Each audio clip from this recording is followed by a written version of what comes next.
Az Innomax azoknak szól, akik szeretnének máshogy csinálni dolgokat.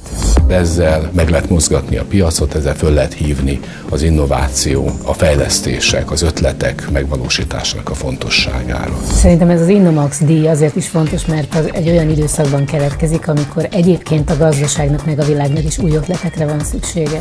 Pont arról szól, amit szeretek, a termékelőállítás kultúrájáról. Magyarország rettenetesen sok szellemi nagyságot adott a világnak az elmúlt több száz évben. De én azt gondolom, hogy ötletek magukban nem elegendőek. Ez a világ tele van ötletekkel. A megvalósítási folyamatunkból nagyon kevés van. Mindenki azt mondja magáról, hogy nagyon innovatív. Azok igazából a nagy durranások. Ilyen esélyeket adni, vagy ilyen lehetőségeket adni azoknak, akik megpróbálkoznak ezzel. Én nagyon kíváncsi vagyok arra, hogy kik fognak jelentkezni. Az Innomax díj egy kiváló lehetőség. Bárki alkalmas egy ilyen versenyre.